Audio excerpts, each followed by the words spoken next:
네, 이미 또 앞서 말씀해 주시기는 했지만 오늘도 최고위원 모두 발언에서 정청래 의원이 당심을 받들지 못했다, 미안하다라고 사과를 했는데요. 이에 대해서는 좀 어떻게 생각하시나요? 최고위원이 할 말이 아닙니다.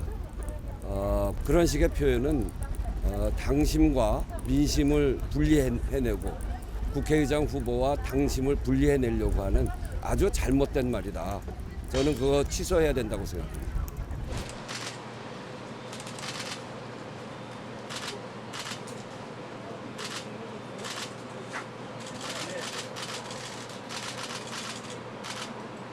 네, 이미 또 앞서 말씀해 주시기는 했지만 오늘도 최고위원 모두 발언에서 정청래 의원이 당심을 받들지 못했다, 미안하다라고 사과를 했는데요.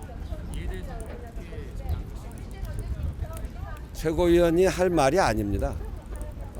국회의원들이 모여서 이 국민의 민심을 받은 국회의원 당선자들이 모여서 국회의장 후보를 선출했습니다. 그거는 이재명 대표 말대로 당선자들이 뽑은 것이기 때문에 그것이 민심이다, 이렇게 이야기하지 않았습니까? 근데 무슨 사과를 한다는 겁니까? 당원들께 이렇게 국회의장 후보자와 당원들 사이를 가를 것이 아니라 우리 당선자들이 뽑은 그 국회의장 후보가 얼마나 개혁적이고 또 국회를 얼마나 잘 이끌어갈 건지에 대한 설명을 하는 것이 당의 지도자 중에 한 분이 해야 될 일이라고 저는 생각합니다.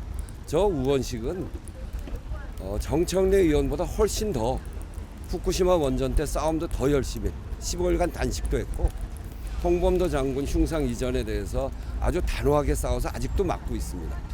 을지로위원회 하면서 소위 우리 사회의 경제기득권이라고 하는 재벌 대기업과 거기에 부당한 갑질에 대해서 지금까지 싸워오고 있는 사람입니다. 그런데 그런 식의 표현은 당심과 민심을 분리해내고 국회의장 후보와 당심을 분리해내려고 하는 아주 잘못된 말이다. 저는 그거 취소해야 된다고 생각합니다.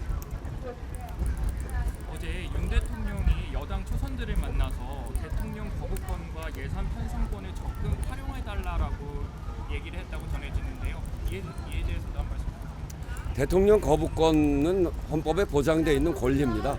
대통령의 권리. 그거를 뭐 없애자는 건 아니고요. 그 대통령의 권리는 국민들에게 이로운가 이롭지 않은가 이거를 판단해서 그런 기준을 갖고 해야 되는 겁니다. 최상병 특검 그거 앞으로 어떻게 할지는 모릅니다만 국민들이 굉장히 궁금해하고 그런 거 아닙니까? 김건희 특검 역시 마찬가지고요. 국민들이 궁금해하는 일을 밝히는 일을 막는 것이 국민들한테 득이 됩니까? 해가 됩니까? 저는 그런 관점에서 보면 거부권은 정말 국민들에게 해가 되는 법이 나왔을 때 대통령이 행사하는 게 맞다, 그렇게 말씀드리고요. 이렇게 자주 거부권을 쓰는데 그건 잘못된 일입니다. 헌법에도 입법권은 국회에 있다, 이렇게 딱 정해져 있습니다.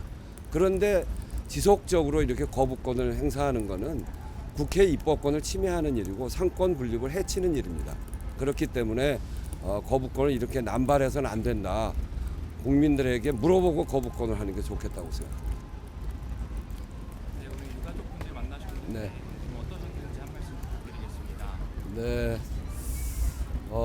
이태원 참사는 우리한테 정말 많은 과제를 안겨줬습니다.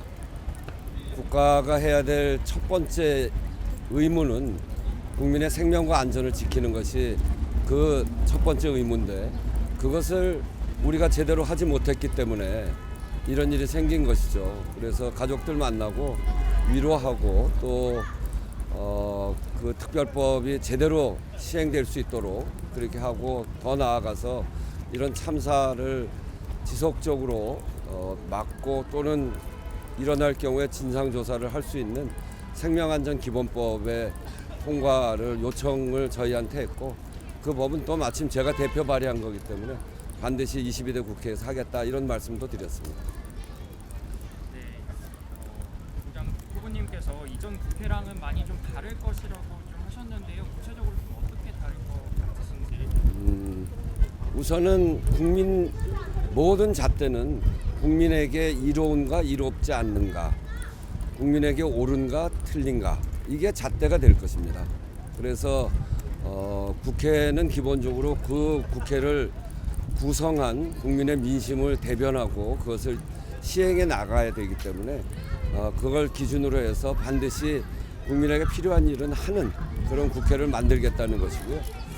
또 하나는 국회의장으로 제가 취임을 하게 되면 국회의장이 의정 단상에서만 국민들한테 보이는 것이 아니고 바로 이런 아픔의 현장을 찾아다니고 또 그분들의 목소리를 잘 듣고 국회에 반영해 나가는 그런 국회의장의 모습도 보이겠다 하는 말씀을 함께 드리는 겁니다.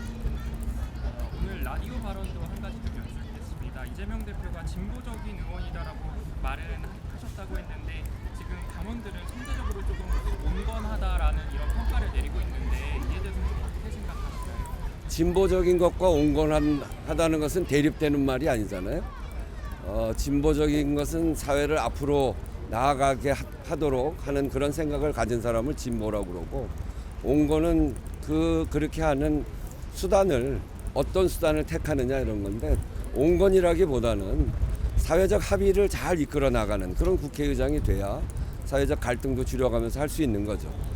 단지 진보 앞으로 나아간다 개혁 이런 우리 사회에 필요한 앞으로 나아가야 될 요소에 대해서는 그것이 국민에게 도움되는 요소면 꼭 하는 그런 생각을 갖고 있거든요. 제가 갖고 있는 모토 중에 하나는 좌도 우도 아닌 국민 속으로 이런 모토가 있고요. 또 하나는 한 번 시작한 일은 끝까지 한다. 을지로위원회가 성과를 많이 낸 이유는 해결될 때까지 하거든요. 저는 그런 사람입니다.